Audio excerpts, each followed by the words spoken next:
Alright people, I'm here because I need your help. I haven't got a lot of time. It'll be dark soon, you see. But I know that 4chan is generally the place to go when you need something or someone found in a short amount of time. All I need is a name. It's too late for me. I won't be able to do much, except pass on the name. That's the key. The key to staying alive is the name. Reminds me of Doctor Who, right? Every time the doctor figures out the name of the thing, what it is, it stops in its tracks, and he says something witty or figures out how to beat it, or at least he gets to run away with his sidekick. Damn, Doctor Who. Nerdy as fuck reference at a time like this, but I'm frazzled. Sun's going down, then it'll come for me. It started last summer. I just got my bachelor's degree in philosophy. Sounds like a fucking waste of money, but I already had a job lined up, so lucky me, I guess. And my half-brother, his girlfriend and I were road tripping all over Europe. We're all spoiled rich white kids, except my half-brother's girlfriend, Sarah. She's spoiled rich and Greek. Anyway, we did the whole damn thing, starting in England and France and then all around the whole continent, and it was really cool. An amazing experience, even if it ate up a lot of money. We planned to end the trip in Greece, where Dave's, that's my half-brother, girlfriend's family owned some estate on an island. She and Dave kept joking about hooking me up with one of her cousins, and I was getting pretty excited for it. Plus, I really had gotten into my major, and Greek mythology, so I was hoping to learn all sorts of cool stuff, and maybe see some ruins.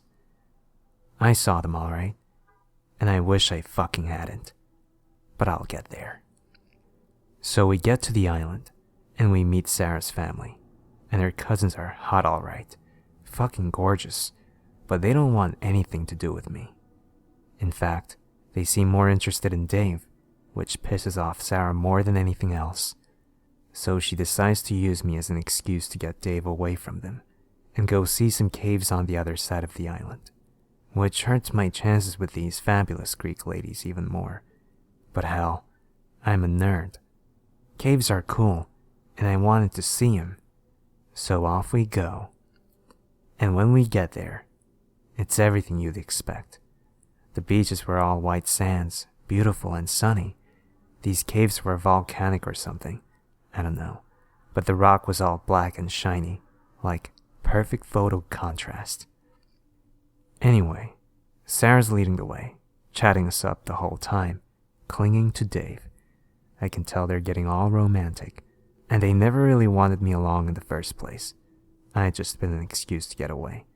So I decide to do the polite thing. I know, you never go off alone in a scary movie or that shit, but I was on a tiny, beautiful sunny island in Greece. Couldn't have been more than a square mile, and I had a flashlight. So as David and Sarah stay in the main chamber of the cave, sucking face, I flick on my flashlight and head deeper into the caves. I can tell it's kind of veering off to the right, and down a little, but I'm not worried, see. That's the big difference. In horror movies and scary stories, you always get worried before the bad stuff happens, but I didn't. No hair standing up, no goosebumps, just calm, and I could still breathe fine and walk fine, just crouching down a little, when suddenly, the floor was gone. I fell for a few seconds into pitch blackness. I hit the ground hard. I would find out later that I fractured my tailbone, but at the time, it was just a dull hurt. I'd fallen on what felt like a bunch of dry sticks, and I had dropped the flashlight. Still, I wasn't panicking yet. The flashlight had been one of those super sturdy mag lights, and I was sure I could find it. That kind of confidence, my friends, is rewarded. My fingers closed around the cool metal of the light, and I'll admit, there was a brief moment where I was afraid to turn it on. I murmured a quick little prayer to whoever was listening, and let my thumb pause a while before pushing down the rubber button. The flashlight flicked on right away, but I almost wished it hadn't, because I could see the floor all around me, and what it felt like gold, dry sticks. Bones. Really old bones. I mean, like, These could have been Socrates' bones. That's how old they were, crunching away underneath me. After about a minute, I got over my panic and started looking around a little, objectively. There were a lot of bones, enough to cover the floor of the 10-foot by 10-foot space. The walls were thick black, the same volcanic material of the rest of the cave, except for one point, about 5 feet off the ground, where something had been painted on the wall in red, a circle. Just a harmless, unobtrusive circle, albeit one that was painted in a dulled crimson that almost had to be human blood. I suppressed a shiver and walked over toward it, my feet crunching on them bones, them dry bones, haha, and I get right up close, shining the light on it. And still, it looks innocent enough, just out of place. So I reached my finger up and gently tapped the red circle. Then I felt it. All of the fear and anguish and horror that I should have felt when I first fell into the place. I could feel something, like blood and screams and pain washed over the walls of that tiny chamber like layers of paint, and before long I realize it's me who's screaming, not for help, but just in this guttural caveman fear. Dave and Sarah found me almost right away. I don't really remember them showing up, or pulling me out of that place, but I must have been screaming right up until they pulled me out, because for the rest of the trip, they kept asking me what I had seen. I couldn't tell them about the circle. I don't know why.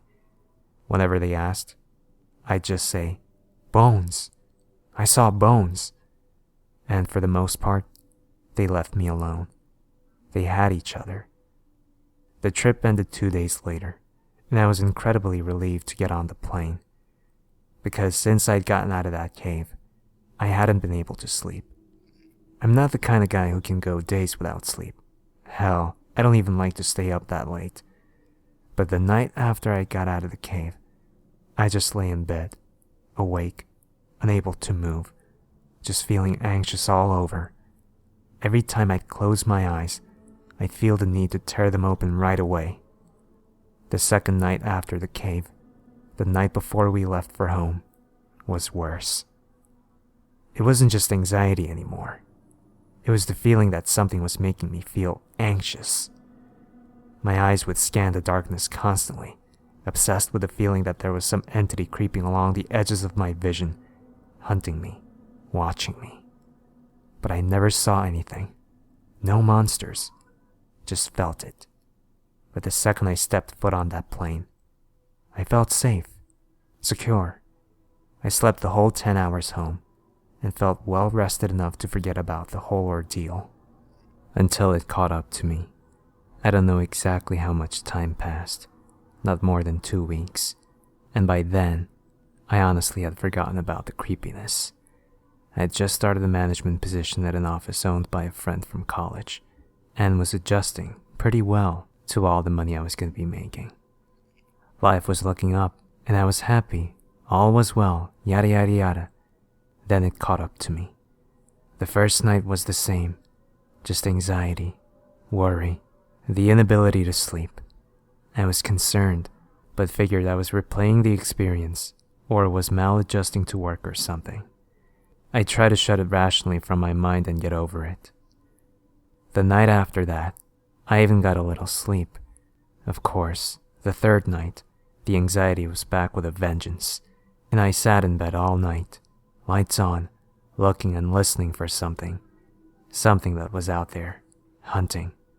That was 2 weeks ago. I know you don't believe me, ignoring all of the monster stuff.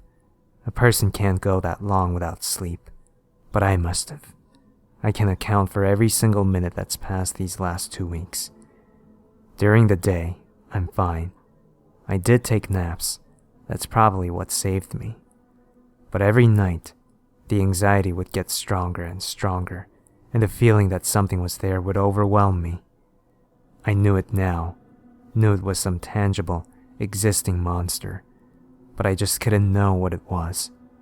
If I could find out what it was, what it looked like, what it wanted, I could stop it, or fight it, or run. Who am I kidding? I know what it wants. It wants me. And even with a name, I won't be able to fight it. But maybe, if I find out what it is, before it gets me, I'll write its name on my walls, or draw a circle. Time now anyway. The sun's set, and I can really feel it. Tonight's the night. It's hungry.